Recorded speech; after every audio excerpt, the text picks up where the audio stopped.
O Senhor esteja convosco. Proclamação do Evangelho de Jesus Cristo segundo João. Aquele que vem do alto está acima de todos. O que é da terra pertence à terra e fala das coisas da terra. Aquele que vem do céu está acima de todos. Dá testemunho daquilo que viu e ouviu, mas ninguém aceita o seu testemunho. Quem aceita o seu testemunho atesta que Deus é verdadeiro. De fato, aquele que Deus enviou fala as palavras de Deus, porque Deus lhe dá o Espírito sem medida. O Pai ama o Filho e entregou tudo em sua mão. Aquele que acredita no Filho possui a vida eterna. Aquele, porém, que rejeita o Filho não verá a vida, pois a ira de Deus permanece sobre ele. Palavra da salvação. Ave Maria, cheia de graça, o Senhor é convosco. Bendita sois vós entre as mulheres, bendito o fruto do vosso ventre, Jesus. Santa Maria, Mãe de Deus, rogai por nós, pecadores, agora e na hora de nossa morte. Amém. Vinde, Espírito Santo, vinde por meio da poderosa intercessão. Pá do coração de Maria, vossa amadíssima esposa. Jesus, manso e humilde de coração. Aquele que vem do alto está acima de todos. O que é da terra pertence à terra e fala das coisas da terra. Aquele que vem do céu está acima de todos. Deus está acima de todos. Deus está acima de tudo. Deus é santo.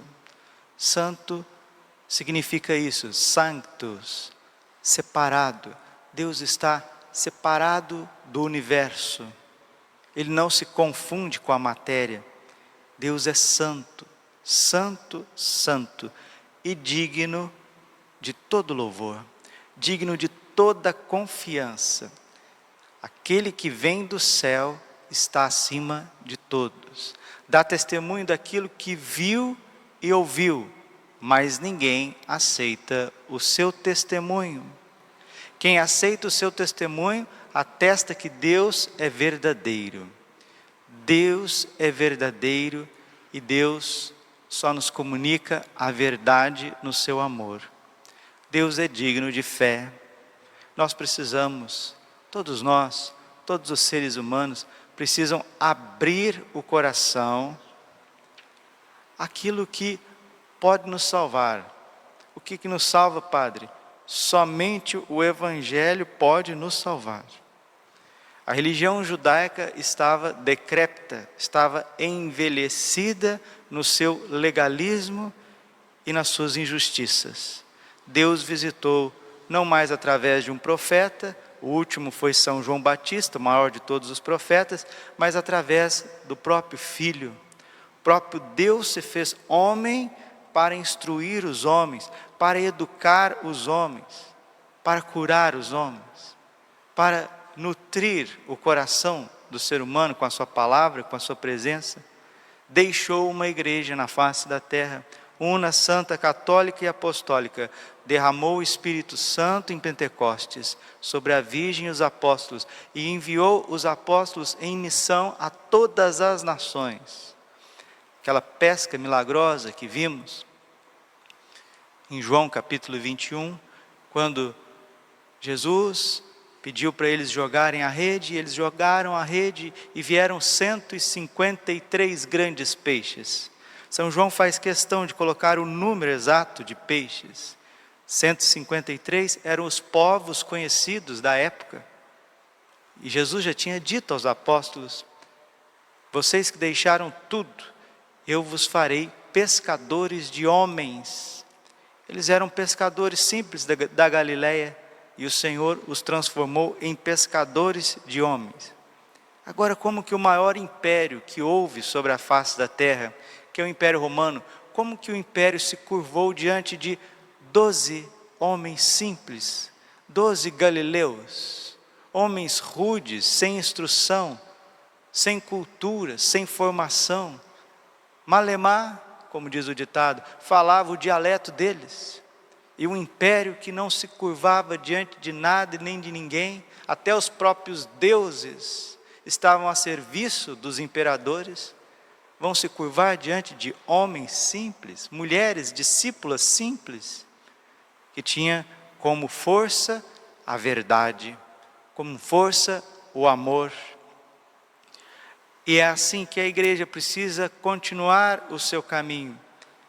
E Jesus disse em Mateus 24, é o discurso escatológico, mostra para nós o script do fim dos tempos. Porque antes que venha o fim do mundo, haverá um grande reset, mas não da parte dos homens, mas da parte de Deus, onde Deus vai purificar a face da terra. É tão bonito quando você vem de manhã, acorda de manhã, você olha no horizonte, você vê o sol, você vê a aurora, o nascer do sol. Tanto o nascer do sol como o pôr do sol. Hoje, enquanto vinha, olhava o nascer do sol. Como que o céu estava bonito, entre luzes e sombras. É assim que nós vamos vivendo nessa terra, entre luzes e sombras. O joio está por todo lado, mas o trigo também existe. E Deus permite que o sol brilhe sobre os justos e os injustos. Deus faz chover sobre os justos e os injustos. Somos nós, meus irmãos, na nossa responsabilidade individual, no nosso livre arbítrio, que temos que dar a nossa confiança a esse testemunho verdadeiro de quem veio do céu, quem veio da eternidade, quem tem um reino eterno que não perece. E a falta de catequese, a falta de doutrina, a falta de conhecimento bíblico é tão grande que as pessoas acham que o céu é uma coisa fantasmagórica, uma coisa distante, destituída da matéria. Não, nós não somos, já falei isso, nós não somos fantasminhas. Nós não somos anjinhos, onde o anjo tem a sua natureza espiritual. Anjo é anjo. Nós temos matéria e nós teremos matéria por toda a eternidade. E Cristo ressuscitado, Ele tem o seu corpo material glorioso. Nossa Senhora está ressuscitada com um corpo material glorioso. O reino dos céus não é um reino de quem está sonhando, de quem tomou um calmante e só fica sonhando. Isso que está na cabeça de gente. Está na cabeça de gente, está na cabeça de cristão, está na cabeça de católico. O reino dos céus é algo estrondoso e começa dentro de nós. E nós precisamos crer e viver à altura desse mistério. 1 Coríntios capítulo 15, versículo 19. Se é só para esta vida que colocamos a nossa esperança em Cristo, somos de todos os homens os mais dignos de lástima. Somos lastimáveis. Somos dignos de dó. Se foi só para este mundo que você vem na igreja, se for só para este mundo que você reza o seu rosário, se for só para aqui agora que você acorda de madrugada para fazer as suas orações, graças a Deus, lá com o Frei Gilson, com o Instituto Hesed e com todos os outros, se é só para este mundo que você gosta de ouvir as homilias, de meditar sobre as homilias, você está dizendo o Espírito Santo, você é digno de dó, você é digno de lástima, você é lastimável, porque você reduziu tudo que Deus quer fazer e está fazendo à sua cabeça. E a cabeça da gente, às vezes é uma cabeça teimosa. Nós somos teimosos diante de Deus, muitas vezes somos teimosos conosco mesmo, teimosos com o próximo. E a falta de fé é isso, é a eterna teimosia. O que é o inferno? É a eterna teimosia de Satanás, a eterna teimosia de Hitler, a eterna teimosia dos assassinos, dos estrupadores, a eterna teimosia do mal. Por isso que aqueles que não abrem o coração a essa luz misericordiosa que é Cristo, que é o Espírito Santo, que é o amor do Pai, que vem de cima, que vem do alto, que vem para perdoar, 1 Timóteo 2,4, Deus deseja que todos os homens se salvem e cheguem ao conhecimento da verdade. Qual que é a verdade? O Senhor é um grande teimoso, a senhora é uma grande teimosa, essa que é a verdade. E a senhora precisa se arrepender da sua teimosia, o Senhor precisa se arrepender da sua teimosia. Você é um grande teimoso diante de Deus, essa é a tua verdade. E se você não enxergar isso nessa vida, você vai enxergar no purgatório, se você for para o purgatório. Porque se reinar a soberba, se reinar a teimosia, você está se excluindo de Deus. Continua o Evangelho. Continua o Santo Evangelho. Quem aceita o testemunho, atesta que Deus é verdadeiro. Que testemunho? Que Jesus morreu por conta das nossas teimosias, dos nossos pecados. Morreu porque nos ama de verdade. Morreu porque quer nos dar a eternidade, uma vida feliz, bem-aventurada desde já. De fato, aquele que Deus enviou, fala as palavras de Deus, porque Deus lhe dá o Espírito sem medida. O Espírito Santo é que faz com que você se olhe conforme Deus te vê. E é isso que São Pedro está dizendo, a teimosia dos judeus. E disso somos testemunhas, nós e o Espírito Santo, que Deus concedeu àqueles que lhe obedecem. Deus concede o Espírito Santo sem medidas a Jesus, porque Ele é obediente até a morte e morte de cruz. Filipenses 2:8. Hebreus capítulo 5, versículo 8, mesmo sendo filho, aprendeu o que significa a obediência por tudo aquilo que sofreu. Jesus é obediente, Nossa Senhora é obediente, São José é obediente, os santos são obedientes, por isso recebem o Espírito Santo sem medida. A teimosia vai ficando para trás. E eles vão se tornando instrumentos do Evangelho, instrumentos da Boa Nova. Se nós estamos aqui hoje, se você pode dizer, eu creio, é porque alguém te evangelizou. O Papa Leão XIII diz justamente isso, que é por meio do homem que o homem deve conhecer o caminho da salvação. E o mandato de Jesus é esse. Marcos 16:15, ide por todo mundo e anunciai o Evangelho a toda criatura. Ide por todo mundo. E nós precisamos tirar das nossas mentes, do nosso coração, aquilo que nos pesa, aquilo que faz com que sejamos sempre os mesmos, muitas vezes, os mesmos teimosos. E algo que nós precisamos ainda mergulhar com um pouquinho mais de profundidade, e se Deus quiser nós vamos fazer isso, é a respeito dos pecados veniais. Os pecados veniais é uma rebeldia declarada a Deus, porque Deus nos dá advertências a respeito do pecado venial. E nós dizemos, não, o Senhor quer de um jeito, mas eu vou fazer do meu jeito, é assim que vai ser. E fica quietinho por aí. Nossa, padre, que ofensa horrível a Deus. É isso mesmo, é isso mesmo. Por isso que Santa Teresa d'Ávila diz, Deus não se dá de todo àqueles que não se dão de todo a Ele. E ontem, ao fazer uma visita a uma família, que precisava muito, uma família que está passando por enfermidade, uma família, as pessoas muito simples, vivendo necessidades básicas, e a senhora que estava grávida, já tinha 4 filhos, está grávida do 5º, fazendo a visita, e nós falávamos a respeito justamente disso, que Deus foi ao encontro, está indo ao encontro de cada um, mas é preciso obedecê-lo.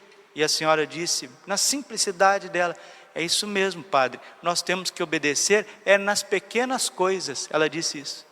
Porque é as pequenas coisas que vão fazer a diferença na nossa vida. Muitas vezes a gente está vivendo situações muito difíceis, não é porque a gente matou, roubou, porque se drogou, porque traficou, não, é por conta de teimosia. teimosia, cabeça dura, inflexibilidade, não é diante do fulano, da ciclano, do beltrano, diante de Deus, diante do Pai. E essa teimosia, ela se transforma em agitação interior. A pessoa fica agitada, a pessoa fica com pavor, com pânico, a pessoa perde a paz, ela perde a sintonia com Deus. Ela pode até rezar o terço, ela pode até vir à missa, ela pode até comungar, mas ela não tem paz, ela não tem sintonia com Deus. Provérbios capítulo 3, versículo 34, Deus resiste aos soberbos, aos teimosos, mas dá a sua graça aos humildes. Aos humildes é aqueles que obedecem. Qual que é o primeiro fruto da obediência? A humildade. Só obedece quem é humilde, só quem acolhe quem é humilde. E é isso que Nossa Senhora quer nos ensinar nesses tempos, porque estamos vivendo em tempos de pestes, de fome e de guerras. Peste, fome e guerras. Esse é o cenário da década de 20. Pestes, fome e guerras, conforme está em Mateus capítulo 24. E o único caminho que nós temos para trilhar nessas dificuldades dos nossos tempos é a santidade. E ninguém vai ser santo sem uma dose considerável de obediência, de humildade e de uma abertura grande ao Espírito Santo que se derrama aos pequenos. No dia 29 de agosto de 1983, Nossa Senhora em Medjugorje, no começo das aparições, ela deu uma mensagem muito bonita que a gente deve refletir durante todo esse dia e durante toda a nossa vida. Ela diz assim: filhinhos, não se agitem, não se preocupem, toda agitação vem de Satanás. Toda agitação vem de Satanás. Vocês são filhos de Deus, devem estar sempre calmos, em paz, porque Deus tudo guia. Filhinhos, não devem viver na inquietação. A paz une os corações de vocês. Não esqueçam, toda forma de perturbação vem de Satanás. Filhinhos, não devem viver na inquietação. Não se agitem, não se preocupem.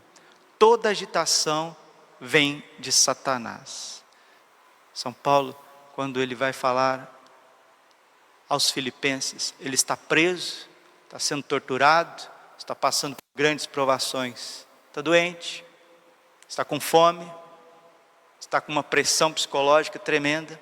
E ele escreve Filipenses, a carta aos Filipenses, chamada Carta do Cativeiro.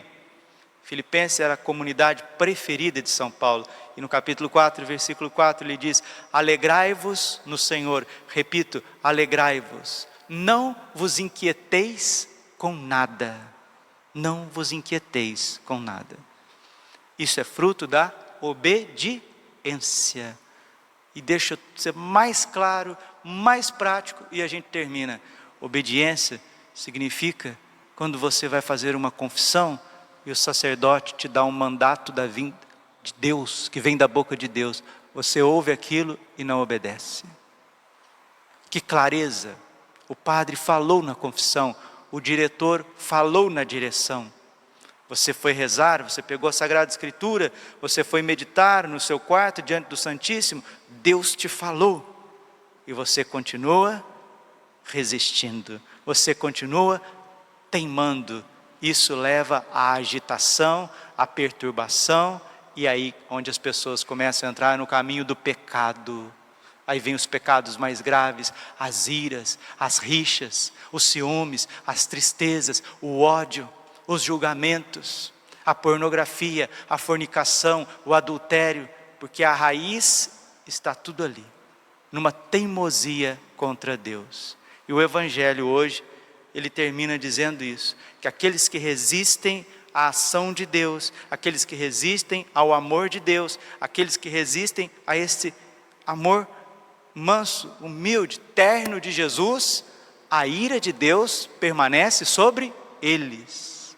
O que é a ira de Deus, Padre? Na Bíblia, é a justiça.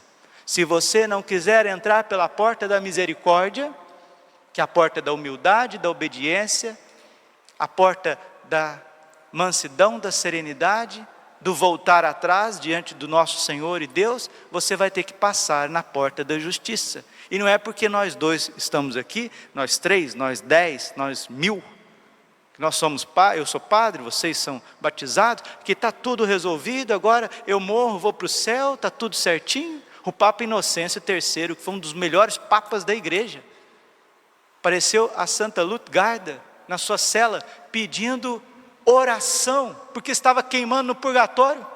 Sabe por quê? Foi teimoso. Que Nossa Senhora nos livre disso. Ou a teimosia sai do seu coração, ou você vai ser dominado pela agitação. E a Virgem está dizendo para nós, toda agitação vem de Satanás. Nós precisamos obedecer, confiar, deixar Deus tirar as mínimas coisas.